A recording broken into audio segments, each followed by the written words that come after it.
নমস্কাৰ এডি24 চাই থকাৰ বাবে ধন্যবাদ আপোনালোকে চাই আছে হ্যাশট্যাগ আৰু হ্যাশট্যাগত আজি আমি কথা পাতিবলৈ বিচাৰিছো ৰাজ্যজুৰি এটা চৰ্চিত বিষয় হেয়া হৈছে নতুন এসঅপি আৰু বিশেষকৈ বিহুক লৈ ৰাজ্য চৰকাৰে দিয়া এসঅপিখন হেহতিয়াকৈ ৰাজ্যত যেহেতু কোভিডৰ সংক্ৰমণ বৃদ্ধি পাইছে সেই কাৰণে মুখ্যমন্ত্ৰী ডক্টৰ হিমন্ত বিশ্ব শৰ্মা নেতৃত্বাধীন ৰাজ্য চৰকাৰখনে নতুন এসঅপি জাৰি কৰিছে বিভিন্ন ক্ষেত্ৰত নিষেধাজ্ঞা আৰোপ কৰা হৈছে আৰু তাৰ ভিতৰতে অন্তৰ্ভুক্ত কৰা হ'ল ভোগালী বিহুক যিদিনাখন প্ৰথম এসঅপি প্ৰকাশ কৰা হৈছিল সেইদিনাখনেই মুখ্যমন্ত্ৰীগৰাকীয়ে স্পষ্টকৈ এটা কথা উল্লেখ কৰিছিল যে এইবাৰ বিহুটো কেতবোৰ নিৰ্দেশনা থাকিব বিহু উদযাপনৰ ক্ষেত্ৰত কেতবোৰ নীতি নিয়ম পালন কৰিব লাগিব ৰাজ্যবাসীয়ে সেই সময়ৰ অন্যতম হৈছে 10 বজাৰ পাছত কোনেও ভেলাঘৰত থাকিব নোৱাৰিব সকলোৱে খানা খাই 10 বজাৰ আগে আগে নিজৰ ঘৰে ঘৰে সোমাব লাগিব মেজি জ্বলাব পাৰিব পুৱা 6 বজাৰ পাছতহে অৰ্থাৎ পুৱা 6 বজাৰ আগলৈকে কোনেও ঘৰৰ বাহিৰত ওলাই আহি পেলাই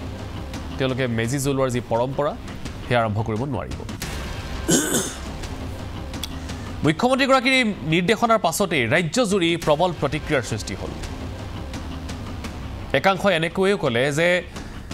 নতুন বছৰ উদযাপনৰ ক্ষেত্ৰত যদি ৰাজ্য চৰকাৰখনে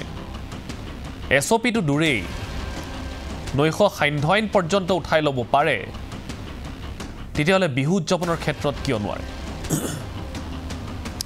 কিয় কঠোৰ হৈছে বিহু উদযাপনৰ ক্ষেত্ৰত ৰাজ্য চৰকাৰখন একাংশইতো আনকি ৰাজ্য চৰকাৰক অসমৰ পৰম্পৰা বিৰোধী বুলিও মন্তব্য কৰিছে এনেধৰণৰ প্ৰতিক্ৰিয়া এনেধৰণৰ ক্ষোভৰ পাছত অৱশেষত এই সিদ্ধান্তত কিছু শিথিলতা অনা হৈছে আৰু আজি প্ৰায় 5:45 ৰাজ্যখনৰ মুখ্যমন্ত্ৰী ডক্টৰ হিমন্ত বিশ্ব শৰ্মাই বিশেষকৈ বিহুৰ এই নীতি নিৰ্দেশনাত কিছু সালসলনি আনিছে কিছু শিথিলতা আনিছে আৰু তেখেতে উল্লেখ কৰিছে যে 10 বজা নহয় 11 বজালৈ সকলোৱে খানা খাব পাৰিব 11 বজাত সকলোৱে ঘৰ সোমাব লাগিব কিন্তু ভেলাঘৰত নিশা কটাব নোৱাৰে প্ৰথম দ্বিতীয়তে যেটো 6 বজাত সকলোৱে ঘৰৰ পৰা ওলোৱাৰ নিৰ্দেশনা আছিল বা 6 বজাত সকলোৱে মেজি জ্বলাব পাৰিব বুলি মুখ্যমন্ত্ৰীয়ে কৈছিল সেই সময়টো আগবঢ়াই আনি 4 বজা কৰা হৈছে তেখেতে উল্লেখ কৰিছে যে যেহেতু মাছ কিনা বেচাৰ এটা পৰম্পৰা থাকে ভোগালী বিহুৰ বাবে গতিকে সেই যেটো সময় 2 ঘণ্টাৰ সময় কিছু আগুৱাই দিয়া হৈছে আৰু কেতবোৰ কথা মুখ্যমন্ত্ৰীগৰাকীয়ে উল্লেখ কৰিছে অসম বিৰোধী অসম বিদ্বেষী আখ্যা দিছে যিসকলে এই এসঅপিৰ বিৰোধিতা কৰিছে তাৰ সমান্তৰালকৈ আৰু কেইটামান গুৰুত্বপূৰ্ণ মন্তব্য কৰিছে যে এইবাৰ কোভিডক লৈ কেনেকৈ সাজু হৈছে ৰাজ্য চৰকাৰ কেনে আশংকা কৰিছে এইবাৰ অসমত কি হ'বলৈ গৈ আছে ইত্যাদি ইত্যাদি কিন্তু যিয়েই নহওক যদিও ৰাজ্য চৰকাৰখনে কিছু শিথিলতা আনিছে কিন্তু এতিয়াও মানুহ সন্তুষ্ট হোৱা নাই মানুহৰ মতে বিহু অসমীয়াৰ বাপতি সাহোন গতিকে বিহুৰ ক্ষেত্ৰত কোনো নিষেধাজ্ঞা থাকিব নোৱাৰে নালাগে সকলোৱে সুখে শান্তিৰে এসাজ খাব ভেলাঘৰত নিশাটো কটাব তাতে কোনো ধৰণৰ কোভিড সংক্ৰমণ হোৱাৰ আশংকা নাই এয়া হৈছে অসমীয়া আৰু অসমীয়াসকলৰ মন্তব্য ইয়াৰ মাজত এতিয়া গোটেই পৰিৱেশ পৰিস্থিতিটো এক প্ৰকাৰৰ উলমি ৰৈছে আৰু পৰিৱেশটো এনেকুৱা হৈছে এতিয়া ৰাইজ বনাম যেন এসঅপি হৈছে আচলতে কোন শুদ্ধ কোন ভুল আৰু এই পৰিৱেশৰ বাবে কোনটো সিদ্ধান্ত আচলতে বেছি সময় উপযোগী এই সকলোবোৰ সামৰি আজিৰ আমাৰ বিশেষ অনুষ্ঠান হ্যাশট্যাগ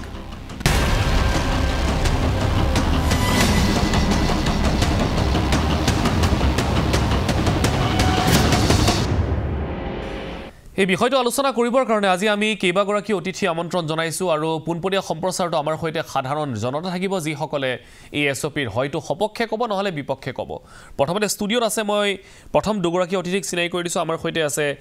বিহু সুৰক্ষা সমন্বয়ৰক্ষী সমিতিৰ কেন্দ্ৰীয় সদস্য কমল চন্দ্ৰ বৰা মই বৰা ডাঙৰীয়াক স্বাগতম জনাইছো আৰু আমাৰ সৈতে বৰ্তমান উপস্থিত আছে ষ্টুডিঅত বিশিষ্ট শিল্পী ডক্টৰ প্ৰসন্ন গগৈ মই গগৈ ডাঙৰীয়াক স্বাগতম জনাইছো আমাৰ সৈতে খন্তেকৰ পাছতে সংযুক্ত হ'ব বৃহত্তৰ গুৱাহাটী বিহু সন্মিলনী সমন্বয়ৰক্ষী সমিতিৰ সাধাৰণ সম্পাদক প্ৰিন্স ফাইজুল হক তেখেতৰ পৰা কিছু মন্তব্য জানিম লগতে আমাৰ সৈতে সংযুক্ত হৈছে আমাৰ ডিব্ৰুগড়ৰ সাংবাদিক টমাছ বুঢ়াগোহাঁই আৰু তেখেতৰ সৈতে আছে একাংশ বিহুবলীয়া ৰাইজ তেওঁলোকৰ ওচৰলৈও যাম আৰু তেওঁলোকৰ পৰা জানিবলৈ চেষ্টা কৰিম যে ৰাজ্য চৰকাৰ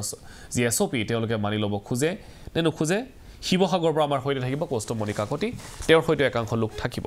আৰম্ভ কৰিছোঁ কমল চন্দ্ৰ বৰা আপোনাৰ পৰা এতিয়া বিহুক লৈ মানুহ আবেগিক স্বাভাৱিকতেই বিহু আহিছে মানুহে ভোগালী বিহু উদযাপনৰ দিশে আগবাঢ়িছে বিভিন্ন প্ৰস্তুতি চলিছে পিঠা পনাৰ পৰা আদি কৰি আখলৰ পৰা আদি কৰি মেজি ভেলাঘৰ ইত্যাদি তাৰ মাজতে ৰাজ্য চৰকাৰে যিটো SOPৰ কথা কৈছে ইয়াক লৈ মানুহখিনি অলপ অসন্তুষ্ট ইতিমধ্যে সেই কথা জল পটপট হৈ পৰিছে আপোনালোকে গোটেই বিষয়টো কেনেধৰণে চাইছে প্ৰথমতে আমি সদৌ গুৱাহাটী বিহু সন্মিলনৰ তৰফৰ পৰা আমি অসমবাসী ৰাইজলৈ ভোগালী বিহুৰ শুভেচ্ছা জ্ঞাপন কৰিছোঁ বিহুটো আমাৰ জাতীয় উৎসৱ আৰু আমি বিহুটো পালন কৰিবই লাগিব হয় এতিয়া কথা আছে SOP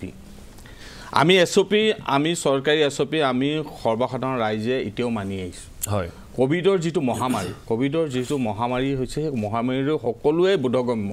নিজেও কোভিড আক্ৰান্ত হৈছিল আমি জানো কোভিড কি বস্তু কেনেধৰণৰ মানুহৰ অৱস্থা হয় হয় কিন্তু এটা কথা যে আমাৰ যি বিহুটো আমি যদি পাৰিব লাগে আমি প্ৰথমতে কিন্তু অলপ হলেও চৰকাৰী নীতি নিৰ্দেশনা আমি মানিব লাগিব এতিয়া কথা হৈছে ভেলাঘৰ ৰাতি থাকিব নোৱাৰিব মোৰ এটা কথা কৈছে যে ভেলাঘৰত যিসকল ব্যক্তি থাকে সেইসকল এটা অঞ্চলৰ মানুহ অঞ্চলটোৰ মানুহটো সদায় তেওঁলোকৰ লগত অহা যোৱা সদায় কৰি আছে আজিও কৰিছে কালিও কৰিছে আজি যে বিহুটোক লৈ একেলগে উঠাব কৰি আছে পিঠা বনাইছে মাতৃসকলে গৈ পেলাই পিঠা বনাইছে বৃদ্ধসকল বা ডেকাসকলে গৈ পেলাই খৰি আনিছে খেৰ আনিছে চব একেলগে আনিছে আৰু সেই ভেলাঘৰটো একেলগে বনাইছে এতিয়া ভেলাঘৰত থকাৰ কোনো আপত্তি আচলতে চৰকাৰে কৰিব নালাগে কিন্তু ভেলাঘৰত থাকোঁতেও আমাৰ যিখিনি SOP আছে যিখিনি আমাৰ নীতি নিৰ্দেশনা আছে আমি আজি কৈছোঁ মই অলপ আগতে ইয়ালৈ অহাৰ আগতে আমি এনাউন্সমেণ্ট যে মাস্কটো পৰিধান কৰি থাকিব মেইন কথা হৈছে এইখিনি কৰা হৈছে মাস্কটো পৰিধান কৰি থাকিব মাস্কটো পৰিধান কৰি পেলাই আমি যিমানখিনি পাৰোঁ যে চৰকাৰে যি নীতি নিৰ্দেশনা মানিব লাগে সেইখিনি আমি ৰাইজকো কৈছোঁ ৰাইজ যদি সজাগ হয় সচেতন হয় ৰাইজে যদি নিজেই যদি ভাবে যে আমি সজাগ হৈ আমাৰ বিহুটো আমি পালন কৰিম আজি 31 ডিচেম্বৰৰ দিনাখন কি কৰিলে গোটেই মানে মুকলি কৰি দি পেলাই ৰাইজ একেবাৰে উঠি পৰি লাগিল আৰু কোভিডৰ পৰিসংখ্যাটো বাঢ়ি গ'ল ঠিক তেনেকৈ আমি ৰাইজক অনুৰোধ জনাব বিচাৰিছোঁ যে আমাৰ জাতীয় যিটো উৎসৱ জাতীয় ভোগালী বিহুটো আমি আমাৰ অঞ্চলৰ ভিতৰতে আমি পালন কৰিব লাগে আৰু যাতে কোনো ধৰণৰ এটা কথা মই কওঁ কোনো ধৰণৰ যাতে জাকজমকতা নকৰি পেলাই আজি আপোনালোকক ক'ব নাপায় আমি এতিয়ালৈকে দেখি আছোঁ যে বিভিন্ন ধৰণৰ অনুষ্ঠান আমি পালন কৰি আছোঁ আজি ভোগালী উৰুকা অহাই নাই কিন্তু আমি দেখিছোঁ আমাৰ মানে খোৱাৰ পৰম্পৰাটো আহি গৈছে মানুহ গোটাই লৈ বেংগলী মেলাও হৈছে যদি সঁচাকৈ যদি মেজিতে থাকিব নালাগে ভেলাঘৰতে যদি থাকিব নালাগে তেতিয়া ভোগালী মেলাখন বন্ধ কৰিব লাগিব কিন্তু আৰু আমাৰ কথাটো হৈছে সেইকাৰণে মই আপোনালোকক অনুৰোধ জনাইছোঁ আমাৰ ইতিমধ্যে আমাৰ গুৱাহাটী বিহু সন্মিলনে ইতিমধ্যে এটা প্ৰেছ মিট দিছোঁ আমাৰ সম্পাদকো আহি পাইছে প্ৰিন্স ফাইজুল হক এতিয়া ঘটনাটো হৈছে কি আমাৰ কথা হৈছে ভোগালী বিহুখনি আমি সুন্দৰভাৱে আমাৰ অঞ্চলৰ মানুহখিনিৰ ভিতৰতে যেটো পালে সেই অঞ্চলৰ মানুহখিনিৰ মাজতে সীমাবদ্ধ থাকিব লাগে আৰু সকলোৱে ইচ্ছা থাকে যে আমি একেলগে মিলি এসাজ খাম কিন্তু এটা কথা কি কোভিড যিটো আমাৰ মাস্ক পৰিধান কৰি থকাত কোনো অসুবিধা নাই ঘৰত থকা আৰু তাতে থকা আমাৰ যিহেতু ভেলাঘৰটো বনায় কিন্তু ভেলাঘৰৰ নামত থকাৰ নামত যাতে ৰাস্তাই ঘাটে শৃংখল যাতে নহয় সেইটোহে কথা আৰু দ্বিতীয় কথা মেজি প্ৰজ্বলনৰ কথা কৈ আছে সঁচা মই আহোঁতেই ভাবিছোঁ এতিয়া মই যিটো নামঘৰৰ লগত জড়িত সেই নামঘৰটোত আমাৰ 5 বজাতে মেজি জ্বলাব 6টা বজালৈ কাৰফিউ থাকে আমি যাম কেনেকৈ সেইকাৰণে সেই বস্তুবিলাক অলপ শিথিলতা আৰু পৰম্পৰা নিশ্চয় আছে মেজিটো গৈটো জ্বলাই দিব নোৱাৰে তাতে বহুত নিয়ম থাকে গতিকে 6 বজাত যদি মানুহ যাবলগীয়া হয় মেজি জ্বলাওঁতে 9 বাজিব আৰু এজেগাত কৈছোঁ আমি ধৰক ক'ৰবাত এখন ভোজবেল খাইছোঁ 10টা বজাত কেতিয়াও খাই শেষ নহয় অলপ হ'লেও শিথিলতা আনিব লাগিব যে হয় আপোনালোকে কিন্তু এইখিনিৰ ভিতৰত আপোনালোকে সকলোৱে পাব যে 10টা বজাৰ ভিতৰত ভেলাঘৰত থাকিব নোৱাৰিব সেই বস্তুটো আচলতে নহয় এটা কথা ক'ব পাৰে যে অঞ্চলৰ ভিতৰতে সকলোৱে যাতে পৰম্পৰাগত বিহু ঠিক আছে মই আপোনাৰ ওচৰত আকৌ এবাৰ যাম এই মুহূৰ্তত আমি যাবলৈ বিচাৰিছোঁ শিল্পী ডক্টৰ প্ৰসন্ন গগৈৰ ওচৰলৈ গগৈ ডাঙৰীয়া স্বাগতম জনাইছোঁ কোভিডে বিভিন্ন সময়ত বহু পৰিয়ালক এনেকৈ চুই গৈছে যি তেওঁলোকৰ জীৱনৰ বাবে এটা অভিজ্ঞতা হৈ ৰৈছে আৰু তেনেকুৱা এগৰাকী ব্যক্তি হৈছে ডক্টৰ প্ৰসন্ন গগৈ তেখেতে নিজৰ আত্মীয়ক হেৰুৱাইছে কোভিডৰ কাৰণে তেখেত নিজেও আক্ৰান্ত হৈছিল আৰু তেখেতে আজিও হয়তো সেই যি কুব পাহৰা নাই যিয়ে নহওক গগৈ ডাঙৰীয়া আপোনাৰ ওচৰলৈ আহিছোঁ শিল্পী সমাজেও এতিয়া আমি যদি চাওঁ দুটা ভাগত বিভক্ত হৈছে একাংশৰ মতে বিহুটো উদযাপন কৰিব দিব লাগে আন একাংশৰ মতে অলপমান ধৈৰ্য ধৰিব লাগে আপুনি কেনেধৰণে চাই কোভিড আৰু সামগ্ৰিকভাৱে এই এছঅ'পিখন খুব সুন্দৰ প্ৰশ্ন মাধৱ এইটো আমাৰ কমল ডাঙৰীয়ে যিটো কথা দাঙি ধৰিছে যে সঁচাকৈ আমি পৰম্পৰা মানিব লাগে কিন্তু বৰ্তমান পৰিস্থিতিত আমাৰ চৰকাৰে যিখিনি নীতি বা যিখিনি এছঅ'পি দিছে সেইখিনি মনাটো খুব জৰুৰী কাৰণ মানুহ কৈ মৰে আৰু খাই মৰে সঁচা কথা ক'ব গ'লে হয় নাখালে বোলে নমৰে সেইটো কথা নাহে কিন্তু ইয়াৰ ভিতৰতো বহুত কথা আহি পৰে আজি যিখিনি আমাৰ কমল ডাঙৰীয়ে যিখিনি ক'লে বৰা ডাঙৰীয়ে যিখিনি কথা ক'লে যে আজি ভেলাঘৰ বনাওঁতে যিখিনি মানুহ ইন কণ্টেক্টত আহিছে সেইটো এদিনৰ কণ্টেক্ট নহয় যদি বোলে ঠিক আছে বোলে ভেলাঘৰত থাকিব নালাগে তেওঁলোকে টেষ্ট কৰক গোটেইখিনি ৰেপিড টেষ্ট এণ্টিজেন টেষ্ট কৰক সেইখিনি কিন্তু ইমান দিনে একেলগে কাম কৰিলে একেদিনে ভেলাঘৰ বনালে লগত কোনো এটা তেনেকুৱা এটা মই চেঞ্জ নেদেখোঁ যে সেইদিনাখন মানে একেলগে নাথাকিলে ক'ভিড নহয় বুলি যদি হ'বলগীয়া আছে আগৰ পৰাই হ'ব চিমটমছবিলাক আগতে দেখাব কিন্তু ইয়াৰ উপৰিও আমাৰ ৰাইজ অলপ সজাগতা হ'ব লাগে যেনে ক'ভিড খালি আমাৰ উত্তৰ পূৰ্বাঞ্চলতে বা অসমতে হোৱা নাই বিশ্বৰ বিভিন্ন প্ৰান্তত হৈছে আৰু চবতকৈ ডাঙৰ কথা ইমিউনিটিটো কাৰণ এই টাইমত আমাৰ মাঘ বিহুৰ সময়ত মানে মানুহবিলাকৰ বতৰৰ কাৰণে খুব চেঞ্জেছ এটা আহি যায় বডি চেঞ্জেছ এটা আহি যায় যে কাহ হয় জ্বৰ হয় মানে এইখিনিৰ লগত আকৌ ক'ভিড লগত ৰিলেটেড ক'ভিডটো হয় আপোনাৰ চবেই গম পায় যে ইমিউনিটি যাৰ কমি যায় তাকহে পায় আমি দেখা পাইছোঁ ভাল জিমত যোৱা ল'ৰা মানে আমাৰ ব্যক্তিসকলৰ হৈছে ভাল স্পৰ্টছ পাৰ্চনৰ হৈছে ভাল মানে কাম কৰা মানুহখিনিও হৈছে তেনেকুৱা সেইকাৰণে ক'ভিডে কাকো চিনি নাপায় এটা কথা খুব মানে ঠিকেই আমাৰ চৰকাৰে যিটো এছঅ'পি দিছে হওক আমি মানি ল'ম কিন্তু মাজতে যে ৰিলেক্সেশ্যনটো দি দিয়ে ক'ভিড যে ৰাতি হ'ব সেইটো কথা নহয় যে ৰিলেক্সেশ্যন যদি এতিয়া বজাৰ কৰিব যাওঁতে মাছ কিনিব যাওঁতে মাংস কিনিব যাওঁতে তাততো নহ'ব নেকি সেইকাৰণে খুব ষ্ট্ৰিক্টলি আমাৰ যদি সেই ছ'চিয়েল ডিষ্টেঞ্চিংটো ফিজিকেল ডিষ্টেঞ্চিংটো যদি মেইনটেইন কৰা যায় সেইটো বহুত ইম্পৰ্টেণ্ট কিন্তু লগে ভাগে খোৱা একেলগে বহি খালোঁ একেলগে আমি মেজি ফুৱালোঁ তাতো হ'ব পাৰে কথা যদি ষ্ট্ৰিক্ট প্ৰট'কল যদি দিয়ে চবেই মানক হয় নে বাৰু যে নহয় আপোনালোকে ডিষ্টেঞ্চ এটা মেইনটেইন কৰক ইমানটোত যায় কিন্তু যে এদিনৰ কাৰণে যে খালি মাস্ক পিন্ধিব হেৰি আপোনাৰ আমি ভেলাঘৰত থাকিব নালাগে বা ৰাতিপুৱা ইমানটা বজাত বা ৰাতি ইমানটা বজালৈকে এইটো আচলতে অকণমান ভাবিবলগীয়া কাৰণ হ'লে 6 বজাত মেজি জ্বলালেও মানুহ আক্ৰান্ত হ'ব পাৰে হ'ব পাৰে 4 বজাত জ্বলালেও 2 নম্বৰ কথা কি আছে যিহেতু মানে এতিয়া কোভিডটো এনেকুৱা এটা মানে ইটোৰ পৰা সিটোলৈ গৈ থাকে ইটোৰ পৰা ইটোলৈ গৈ থাকে এইটো কথা নহয় যে ৰাতি বেছিকৈ যায় বা দিনত নাযায় তেনেকুৱা নহয় এনি টাইম যিকোনো মানুহ কণ্টেক্টত আহিলে বা এটা ডিষ্টেঞ্চৰ ভিতৰত যদি আহি পৰে কোভিড হ'বই সেইকাৰণে মই অনুৰোধ কৰিছোঁ যাতে ৰাইজসকলে যিমান পাৰে মাস্কবিলাক পিন্ধক আৰু আমাৰ চৰকাৰে যিটো নীতি নিৰ্দেশনা দিছে নিয়ম আমাৰ গাঁৱত চাব লাগে যে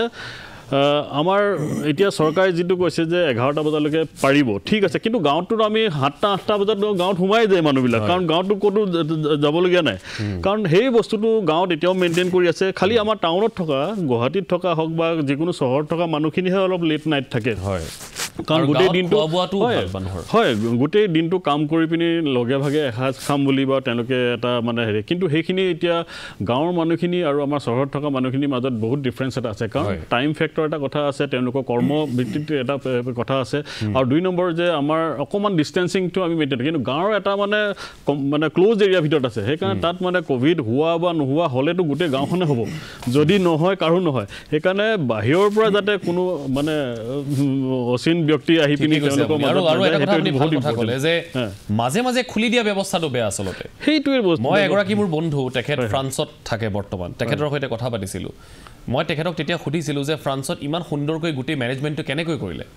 তেখেতে এটা কথা উল্লেখ কৰিছিল ভাৰত আৰু ফ্ৰান্সৰ যিটো লকডাউনৰ প্ৰক্ৰিয়া তাৰ পাৰ্থক্যটো তেওঁ কৈছিলে তাত লকডাউন মানে লকডাউন একজেক্টলি একে লেঠাৰিয়ে তাত 3 মাহ 4 মাহৰ কাৰণে লকডাউন দিছিল একেবাৰে নিৰ্মূল কৰি তাৰ পাছত খুলি দিছিল ইয়াত মাজে মাজে খোলা মাজে মাজে বন্ধ কৰবাত খোলা কৰবাত বন্ধ এই ৰিলেক্সেশ্যনটোৱে বহুত মানে এইবিলাকেই আচলতে বেমেজালি সৃষ্টি একচুৱেলি আমাৰ ছ'চিয়েল এৱাৰনেছ যিখিনি থাকিব লাগে সেইখিনি বহুত কম মানুহবিলাকে খুব মানে দহকৈ ভাবি নাচায় যে ঠিক আছে লকডাউন মানে লকডাউন সোমাই দিওঁ আৰু লকডাউন খুলি দিয়ে ৰিলেক্সেশ্যন দিয়াৰ লগে লগে আকৌ গোটেইখিনি আহি যায় কিজনী তাত যদি কেৰিয়াৰ থাকে তেখেতে আকৌ মানে মানে হেৰি ইনফেক্ট কৰাই দিলে গোটেইখিনি সেইটো কাৰণে চাবলগীয়া বহুত কথা আছে মই আপোনাৰ ওচৰলৈ আকৌ এবাৰ আহিম এই মুহূৰ্তত আমাৰ সৈতে সংযুক্ত হৈছে বৃহত্তৰ গুৱাহাটী বিহু সন্মিলনী সমন্বয়ৰক্ষী সমিতিৰ সাধাৰণ সম্পাদক প্ৰিন্স ফাইজুল হক মই হক ডাঙৰীয়া স্বাগতম জনাইছোঁ অনুষ্ঠানৰ মাজলৈ আপোনাৰ ওচৰলৈ যোৱাৰ আগতে মই মুখ্যমন্ত্ৰী ডক্টৰ হিমন্ত বিশ্ব শৰ্মাই আজি এই SOP সন্দৰ্ভত কি ক'লে তেওঁৰ মন্তব্যটো অলপমান শুনাই ল'বলৈ বিচাৰিছোঁ আমি জীৱন আৰু জীৱিকা দুইটাক ৰক্ষা কৰি চলিবৰ কাৰণে চেষ্টা কৰিছোঁ আৰু যিমান দিনলৈ পৰা যায় লকডাউন নোহোৱাকৈ থাকিব লাগে কিন্তু মানুহে যদি কয় মাঘ বিহু কৰিব দিয়ক সাংস্কৃতিক সন্ধিয়াও কৰিব দিয়ক আমি অসমীয়া এটা দিন লকডাউনৰ কাৰণে আহি যাব আৰু লকডাউন হ'লে আটাইতকৈ কাৰ ক্ষতি হ'ব অসমীয়া মানুহৰে ক্ষতি হ'ব গতিকে যিসকলে এইবিলাক কথালৈ অসমীয়াতৰ কথা কয় তেওঁলোকে অকণমান চিন্তা কৰক যে ভেলাঘৰত কাৰ ক'ভিড হ'ব অসমীয়াৰ ক'ভিড হ'ব নে অনা অসমীয়াৰ ক'ভিড হ'ব আৰু তেওঁলোকে যদি কয় কোনো অসমীয়া ল'ৰাৰ ক'ভিড নহয় ভেলাঘৰত মই কালিয়ে খুলি দিম প্ৰয়োজন কি আছে পুনৰ বিবেচনা কৰা মইতো অসমীয়া ল'ৰা ক'ভিড হ'ব দিব নোৱাৰোঁ যদি ইয়াত কোনোবা বাহিৰৰ মানুহৰ ক'ভিড হ'লেহেঁতেন তেতিয়াহ'লে মই পুনৰ বিবেচনা কৰিলোহেঁতেন যদি ক'ৰবাত বাংলাদেশীৰ ক'ভিড হ'লেহেঁতেন মাঘ বিহুৰ কাৰণে মই পুনৰ বিবেচনা কৰিলোহেঁতেন যদি অসমীয়া মানুহৰ ক'ভিড হয় মইতো অসমীয়া হয় মই কিয় অসমীয়া মানুহৰ ক'ভিড হ'ব দিম সেইটোতো জেদ কৰিলে কি হ'ব যোনে বৰভোজ কৰিছে তেওঁলোকে বেয়া কাম কৰিছে কালি যদি ভেলাঘৰতো কোনোবাই জোৰ কৰি কৰে মই হাক দিব পাৰিম নেকি কিন্তু যিসকলে বৰভোজ কৰিছে তেওঁলোকেতো ভাল কাম কৰা নাই মই কালি আমাৰ মন্ত্ৰীকো কৈছোঁ যে আপুনি এইটো ভাল কাম কৰা নাই সেইটো আমি সমৰ্থন কৰা নাই যোনে কৰিছে এইটো বেয়া কাম কৰিছে এইটো কোনো এইটো লৈ বীৰত্ব পাবলগীয়া কাম নহয় কাৰণ তাতো যি দুই এজন ল'ৰাৰ ক'ভিড হ'ব মোৰতো বিজেপি ল'ৰাবিলাকৰহে ক'ভিড হ'ব আজি যে বিজেপি ল'ৰা খাব মাতিছে একচুৱেলি মাছ খোৱালে নে বিষ খোৱালে সেইকাৰণে আমি যদি ভাল পাওঁ অসমীয়া মানুহক যদি আমি ক'ভিড হোৱাটো নিবিচাৰোঁ অসমীয়া মানুহ যদি স্বাস্থ্যৱান হৈ থকাটো বিচাৰোঁ তেতিয়াহ'লে আমি এবছৰৰ কাৰণে অকণমান ঘৰত বিহুটো খালেও আমাৰ জাতিটো ইমান দুৰ্বল নহয় যে এক ৰাতি ভেলাঘৰত খাব নোখোৱাৰ কাৰণে অসমীয়া জাতিটো ৰাতিৰ ভিতৰতে থানবান হৈ যাব জাতিটো ইমান দুৰ্বলো নহয় আৰু মই ভাবোঁ যে 31 জানুৱাৰীটো অসমীয়া মানুহেই ৰাস্তাত ওলাইছে ভেলাঘৰৰ দিনা অসমীয়া মানুহেই ৰাস্তাত ওলাব ইয়াতে কোনো কম্পিটিশ্যন নহয় 31 জানুৱাৰীটো কি অসমীয়া মানুহে পালন কৰা নাছিল নেকি এনেকুৱা কৰিলে যেন 31 জানুৱাৰীটো এটা বিদেশী বস্তু 1 জানুৱাৰীটো সিদিনাখন ৰাস্তাত কোনো অসমীয়া মানুহেই নাছিল মইতো যিমান মানুহ ৰাস্তাত দেখা পাইছিলোঁ চব অসমীয়াই দেখা পাইছিলোঁ 45 দিন মই ভাবিছোঁ যে 45 ডেজ থাকিব ই পিক ল'ব এইবাৰ প্ৰতিদিনত প্ৰায় 12,000 14,000লৈকেও প্ৰতিদিনত যাব খালি এটা আমি সলনি কৰিছোঁ মাঘ বিহুৰ দিনাখন পিছদিনাখন আমি 6টা বজাত কাৰফিউ শেষ হ'ব বুলি কৈছিলোঁ কিন্তু এইটো 4টা বজাতে শেষ হ'ব যিহেতু মানুহে মাছৰ বজাৰ কৰিব লাগে সেইকাৰণে ৰাতিপুৱা 4টাতে শেষ হ'ব তাৰমানে 11ৰ পৰা 4টালৈকে আমি বিহুৰ দিনা যিহেতু উৰুকাত মানুহ কাৰোবাৰ ঘৰত খাব যাব ঘূৰি আহোঁতে যিহেতু অলপ সময় লাগিব পাৰে সেইকাৰণে 10টাৰ জেগাত আমি 11টা কৰিছোঁ ৰাতিপুৱা কাৰফিউটো 4টা বজাতে আমি খুলি দিছোঁ যাতে মানুহে ৰাতিপুৱা মাছৰ বজাৰখিনি কৰিব এয়া আছিলে মুখ্যমন্ত্ৰীগৰাকীৰ মন্তব্য হক ডাঙৰীয়া আপোনাৰ ওচৰলৈ আহিছোঁ এতিয়া সামগ্ৰিকভাৱে গোটেই বিষয়টো সন্দৰ্ভত আপোনালোকৰ ক'বলগীয়া কি আছে বিহু সমিতিৰ ফালৰ পৰাই হওক বা আপোনাৰ দলৰ ফালৰ পৰাই হওক আমি বিহু সমিতিৰ পৰা আমি কৈছোঁৱেই যে যিহেতু সান্ধ্য আইন জাৰি কৰিছিল ৰাতি 10টাৰ পৰা ৰাতিপুৱা 6টালৈ আমি কৈছিলোঁ যে 12 বজালৈ শিথিল কৰিব লাগে আৰু ৰাতিপুৱা 5 বজালৈ আনিব লাগে ইতিমধ্যে মুখ্যমন্ত্ৰী সেইখিনি কথা ক'লে এঘণ্টা আমাতকৈও এঘণ্টা আৰু আগুৱাই দিলে সিফালে ৰাতিপুৱা 4টা আৰু ইফালে 12টাৰ পৰা 11টা কৰিছে মই ভাবোঁ ইয়াতে আমি কোনো ধৰণৰ জিদ কৰা কথা অহা নাই আমি ভাবিছোঁ মুখ্যমন্ত্ৰী যিখিনি কৰিছে অসমৰ মানুহৰ কথা হৃদয়ংগম কৰি সেইখিনি কৰা বুলি অনুভৱ কৰিছোঁ কাৰণ আমি যিখিনি কথা কৈছিলোঁ অসমৰ মানুহে বিচাৰিছিল যে যেহেতু বিহুটো ইতিমধ্যে বহুতে ভেলাঘৰ সাজিছে মেজি সাজিছে একেলগে ভোজ ভাত খায় বিহু গতিকে সেই কাৰণে ইতিমধ্যে প্ৰসন্ন গগৈদেৱেও কৈ গৈছে যে বিহু লগে ভাগে খাওঁতে অকণমান কিবা কাৰণত ইফাল সিফাল হ'ব পাৰে টাইমটো 10টাতে ঘৰ গৈ নাপালে ক'ৰবাত ৰাস্তাত আৰক্ষী বা প্ৰশাসনে অকণমান খেলি মেলি সৃষ্টি কৰিলে মনত ফূৰ্তি লৈ আহিছিল ক'ৰবাত খেলি মেলি কৰিলে আৰু মনটো বেয়া লাগিব সেইকাৰণে আমি চৰকাৰলৈ অনুৰোধ কৰিছিলোঁ আৰু আমি ভাবোঁ যে মুখ্যমন্ত্ৰীগৰাকীয়ে ইতিমধ্যে যিখিনি কথা ক'লে বিষয়বৰ্গই যিটো কোভিড প্ৰট'কল বনাই দিছিল সেইখিনি বিষয়বৰ্গই মানে চৰকাৰৰ বিষয়াসকলে মানে আচলতে গম পোৱা নাছিল আচলতে কি লাগে অসমৰ বিহু উদযাপন মাঘ বিহু উদযাপন কৰাৰ কাৰণে কিমান প্ৰয়োজন ক'ত কি দৰকাৰ সেইখিনি নাজানি তেওঁলোকে বনাই দিছিল মুখ্যমন্ত্ৰীয়ে হৃদয়ংগম কৰিলে আৰু এইখিনি কথা তেওঁলোকে বিবেচনা কৰিলে সেইখিনি হ'ল মূল কথা আমি কৈছিলোঁ যে ৰাতিপুৱা 5 বজাত এই কাৰণে দিব লাগে খুলি দিব লাগে আমি 4টা কোৱা নাছিলোঁ 4টা দিয়াৰ কাৰণে খুবেই ভাল হ'ল যে চৰকাৰে আমি ভাবিলোঁ যে তেওঁলোকে ইমান ৰাতিপুৱালৈ নিদিব যে যিহেতু কাহিলি পুৱাতে মেজিটো জ্বলায় হয় কাহিলি পুৱাতে মেজি জ্বলায় সূৰ্য উদয়ৰ কথা আছে গতিকে সেইকাৰণে আমি কৈছিলোঁ গতিকে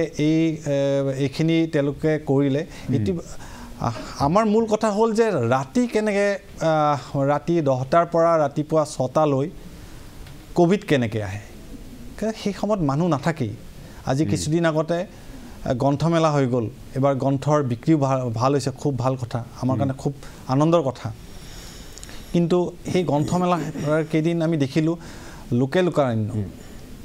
কিছুদিন আগতে এদিনীয়াকৈ বিহু উদযাপন কৰিলে আপোনাৰ দীঘলীপুখুৰী পাৰত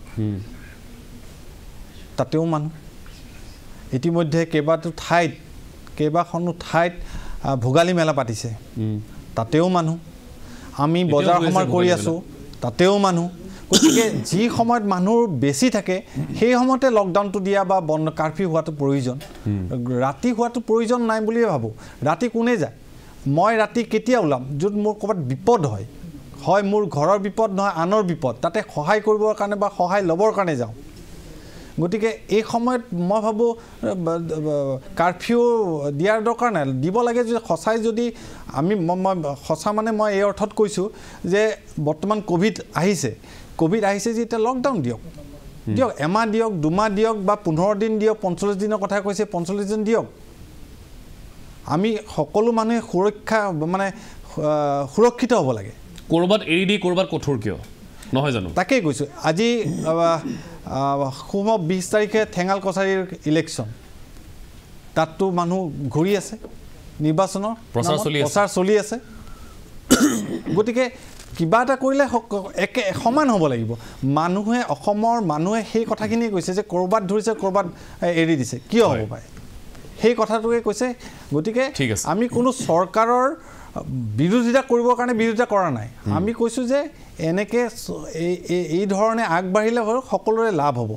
সেইখিনি কথা ঠিক আছে মই আপোনাৰ ওচৰলৈ আকৌ এবাৰ যাম কিন্তু এই মুহূৰ্তত অলপমান ৰাইজৰ মতামতটো জানি লওঁ আমাৰ সাংবাদিক টমাছ বুঢ়াগোহাঁই বৰ্তমান ডিব্ৰুগড়ৰ পৰা পোনপটীয়া সম্প্ৰচাৰত আছে টমাছ আপোনাৰ ওচৰলৈ আহিছোঁ আপুনি শুনিছে ষ্টুডিঅ'ত কেনেধৰণৰ কথা চলি আছে কেনেধৰণৰ আহ্বান জনাইছে এইসকল লোকে কিন্তু সাধাৰণ জনতাইনো কি বিচাৰে বিহু যিসকলে উদযাপন কৰিম বুলি সাজু হৈছে তেওঁলোকে কোভিডৰ সময়ত এই কোভিড SOP বা বিহুৰ SOP বিচাৰে নে নিবিচাৰে আপোনাৰ পৰা অলপ জানিম পোনপটীয়াকৈ সাজু কেনেকৈ হৈছে কি কেনেধৰণে বৰ্তমান প্ৰস্তুতি চলিছে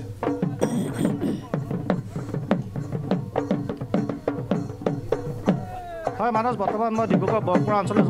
উপস্থিত আছোঁ ইয়াত সমগ্ৰ গাঁওখন একেলগে হৈ ইয়াত বিহু প্ৰস্তুতি চলাইছে বৰ্তমান মই দেখুৱাইছোঁ এইদৰে এতিয়া মেজি প্ৰস্তুত কৰিবলৈ তেওঁলোকে খৰি ফালি থৈছে তাৰ সময়ত তেওঁলোকে এটা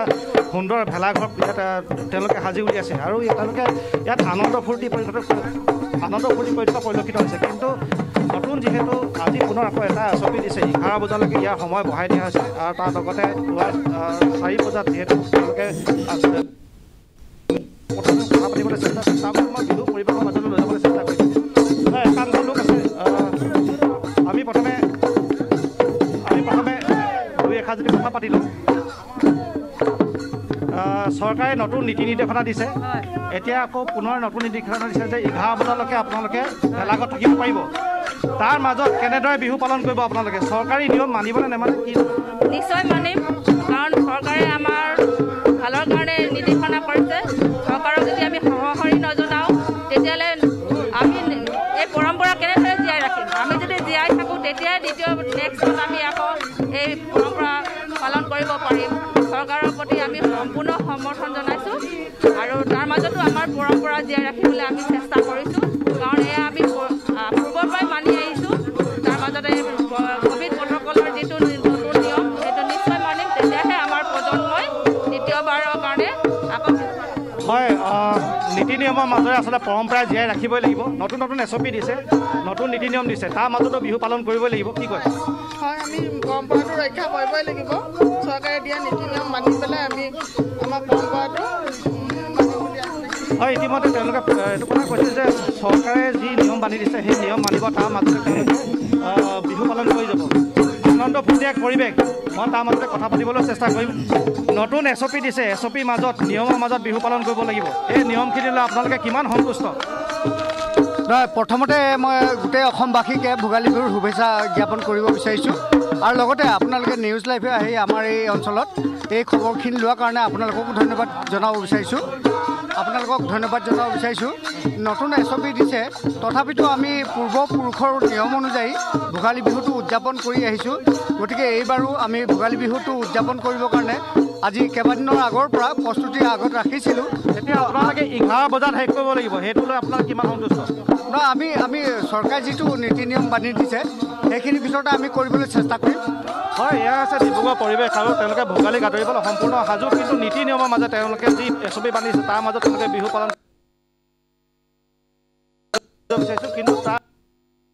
11 বজালৈকেহে আপোনালোকে ইয়াত ভেলাঘৰত থাকিব পাৰিব ইয়াক লৈ আপোনালোকে কিমান সন্তুষ্ট ডেফিনেটলি আমাৰ আজি অসমৰ প্ৰতিজন অসমীয়াৰ প্ৰাণত বিহুৰ যিটো উৎসাহ সেইটো মানে জাগি উঠিছে গতিকে এনেস্থলত আমাৰ মানে এই সময়সীমাটো বান্ধি দিয়াৰ কাৰণে আমাৰ সকলো অসমীয়া জাতিৰ কাৰণে অকণমান হ'লেও প্ৰত্যেকে অকণমান মানে আঘাত লাগিছে গতিকে আজি 2 বছৰৰ পিছত সম্পূৰ্ণ 2 বছৰৰ পিছত আমি আজি এই ভোগালী বিহুটো আমি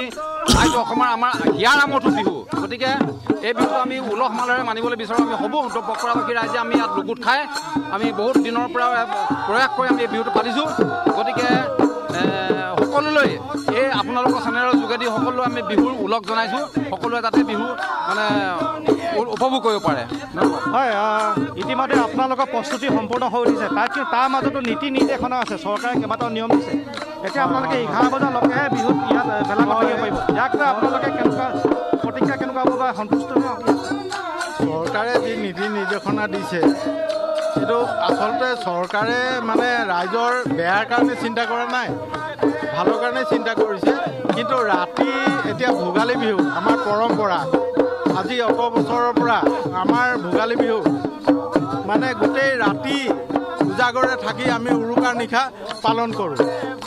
ভোজ খোৱা হয় ৰাইজৰ মাজত মিলি জুলি বিহু অকণমান কৰা হয় ফূৰ্তি কৰা হয় ইয়াত মানে আচলতে বাধা পৰাৰ বাবে এতিয়া চৰকাৰৰো উপায় নাই যিটো হিচাপত বাঢ়িছে কিন্তু চৰকাৰৰ কিছুমান এনেকুৱা নীতি নিয়ম দেখিছোঁ যিবিলাক এতিয়া চৰকাৰী অনুষ্ঠানবিলাকত মাস্ক নিপিন্ধাকৈ এনেকেই মানুহে মানে ফূৰ্তি কৰিছে বা মানুহ গেডাৰিং হৈছে কিন্তু সেইবিলাকো চাব লাগে আমাক কমচে কম উৰুকাৰ দিনা আমাক মানে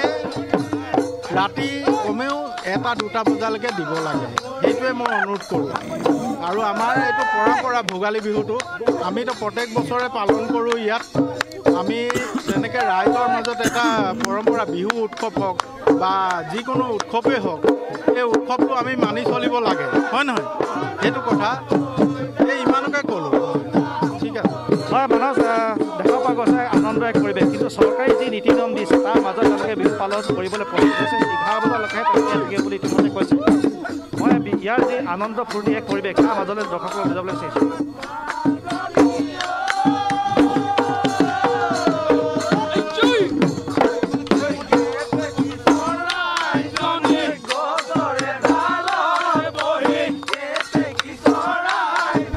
আপোনালোকৰ মেজি বা কিমান ওখ হ'ব মেজিটো আমাৰ প্ৰায় 25 ফুটমান হ'ব 25 ফুটমান আমাৰ এতিয়া ভাইটি এয়া ডিব্ৰুগড়ৰ পৰিৱেশ দেখুৱাইছে আমাৰ সাংবাদিক থমাছে আৰু তেওঁলোকৰ প্ৰস্তুতি একেবাৰে তুংগত তেওঁলোকে সুন্দৰভাৱে আয়োজন কৰিছে আৰু মেজিৰ কথা কৈছে কিন্তু তাৰ মাজতে তেওঁলোকৰো এইটোৱে অভিযোগ যে অলপমান শিথিলতা দিলে হয়তো ভাল আছিলে বিশেষকৈ ভেলাঘৰত থকাৰ সময়কণ যদি অলপ বঢ়াই দিয়ে এতিয়া বৰা ডাঙৰীয়া আপোনাৰ ওচৰলৈ আহিছোঁ তেওঁলোকৰ একাংশই হয়তো অভিযোগ কৰিছে এনেকুৱা আৰু একাংশই কৰিছে মেছেজো আহিছে মোলৈ যে চৰকাৰী কাৰ্যসূচীসমূহত কোনো ধৰণৰ বাধা বৰ্তমান সময়ত বাধা নাই কিন্তু বিহুৰ ক্ষেত্ৰত বাধা দিছে স্কুল বন্ধ কৰি দিছে কিন্তু আনফালে ৰাজনৈতিক মেল মিটিংসমূহ চলি আছে এনেধৰণৰ অভিযোগ আছে গতিকে তাত কৰবাত কিবা এটা খেলি মেলি কৰিছে নেকি চৰকাৰে না আচলতে সেইটোৱে কথা মানে খেলি মেলি কৰিছে নিয়ম হ'লে সকলোৰে কাৰণে নিয়ম সমপৰ্যায়ৰ হ'ব লাগে কথাটো হৈছে কি যে আজি এটা কথা কৈছোঁ যে চৰকাৰী অনুষ্ঠানবিলাকত যেতিয়া চৰকাৰী অনুষ্ঠানত তাত হাজাৰ হাজাৰ মানুহ হয় 500লৈকে মানুহ হয় হোৱাৰ পিছত তাত সভা সমিতি কাটে মাৰ্কছৰ কোনো কথা নাই সেইবিলাকৰ বস্তুটো আচলতে চৰকাৰী এনেকুৱা অনুষ্ঠানবিলাকতো আচলতে এটা প্ৰশাসনিক নীতি নিৰ্দেশনা তেওঁলোকে কৰিব লাগে যিবিলাক অনুষ্ঠান নহওক আমি বাধা নিদিওঁ চৰকাৰী অনুষ্ঠান কিছুমান কৰিবই লাগিব কিবা কিছুমান কৰিব লগা কথা নাই আৰু এটা কথা হৈছে কি আজি এতিয়া কৈছে যে আমি ভাল পাইছোঁ যে 4 বজাৰ লগে লগে তেওঁলোকে কাৰফিউটো কৈ দিব শিথিল কৰি দিব মাছ কিনিব যাব তাত প্ৰশাসনৰ দায়িত্ব আছে কিন্তু সেই মাছ কিনিব যাওঁতে কি হাজাৰ মানুহ নহ'ব নেকি এটা 500 মানুহ মাছৰ বজাৰখনটো সাংঘাতিক আৰু মাছ বিক্ৰী কৰিব হ'ব কোনবিলাকে যিটো কথা কৈছে আমাৰ অসমীয়াৰ গাত কোভিড মই আহিব নিদিওঁ কিন্তু মাছ বিক্ৰী কৰিব আহিব কোনবিলাকে তেওঁলোকৰ গাত যদি কোভিড আমাৰ অসমীয়া গালৈ নাহিব জানো তাত তেওঁলোকে আচলতে তাতো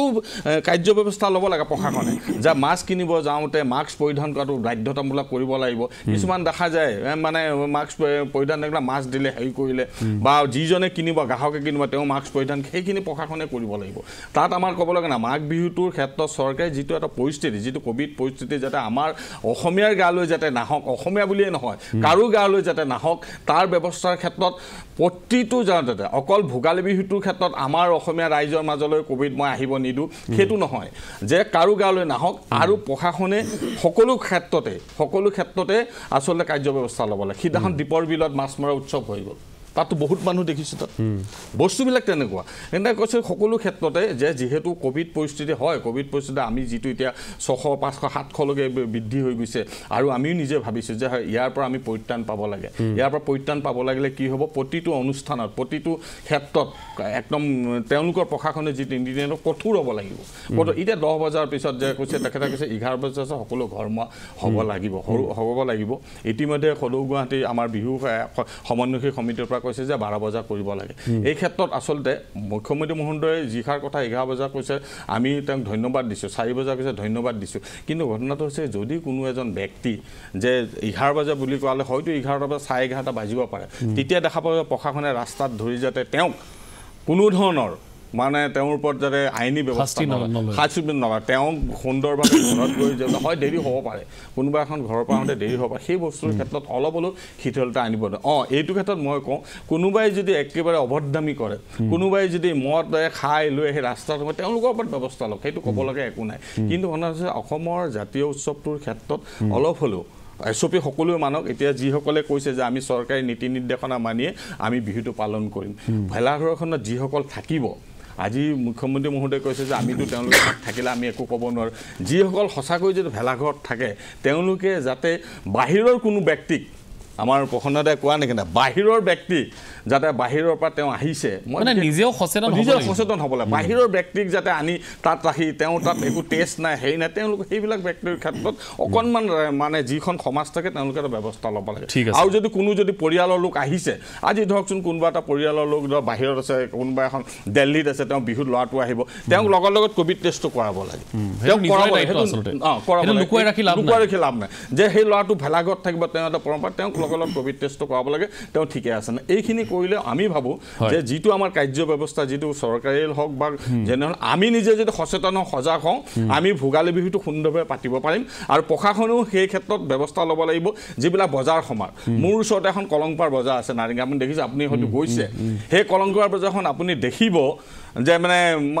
পৰুৱা পৰাই দি পৰে মানুহ এতিয়া যিখন আহিব পৰুৱা পৰাই দি পৰিব সেইখিনি ক্ষেত্ৰত প্ৰশাসনে অকণমান তাত যদি মাস্ক মাস্ক দিয়ে যিয়ে মাস্ক পিন্ধা তেওঁলোকক মাস্ক দিয়ক মাস্ক আপোনালোকে মাস্ক পিন্ধা ব্যৱসায়ীসকলক মাস্ক পিন্ধক সেইবিলাকে আচলতে প্ৰকৃত সতৰ্কতা যে মাস্ক কোনোবা দেখিছে মাস্ক পিন্ধক তাত NGOক লগাই দিয়ক বহুত আছে তাৰে স্থানীয় সকলে চবকে মাস্ক দিয়া চবকে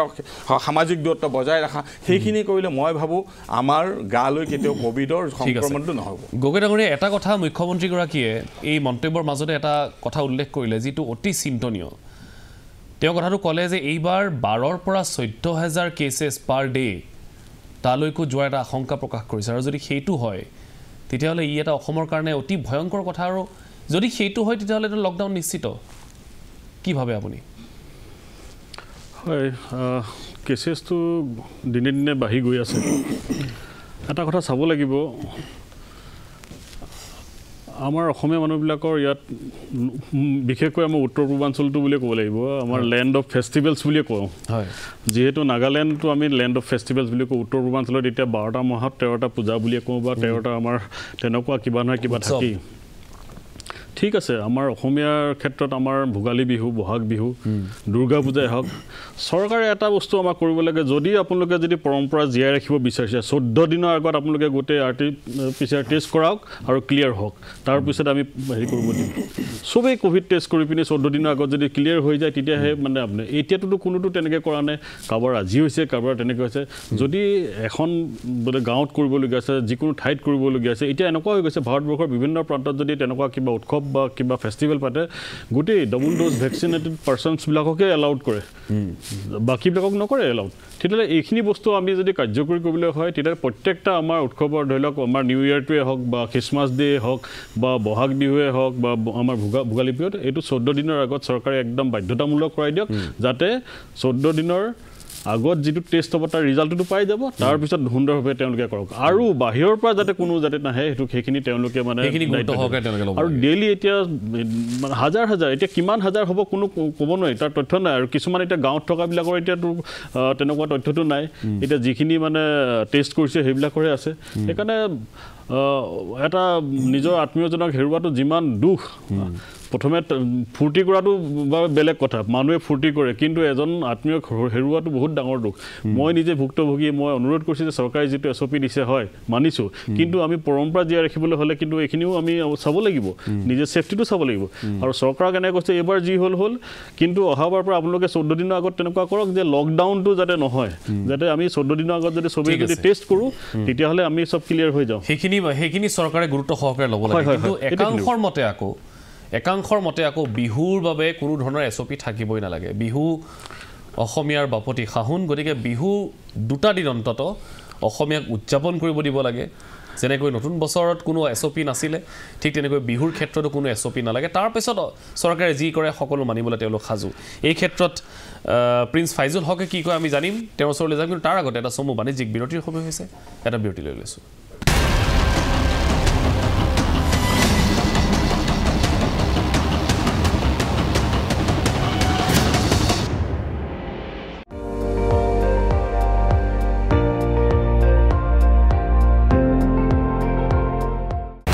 আপুনি চাই আছে ND24 সৰ্বশ্ৰেষ্ঠ নহয় সৰ্বোত্তমৰ দৌৰত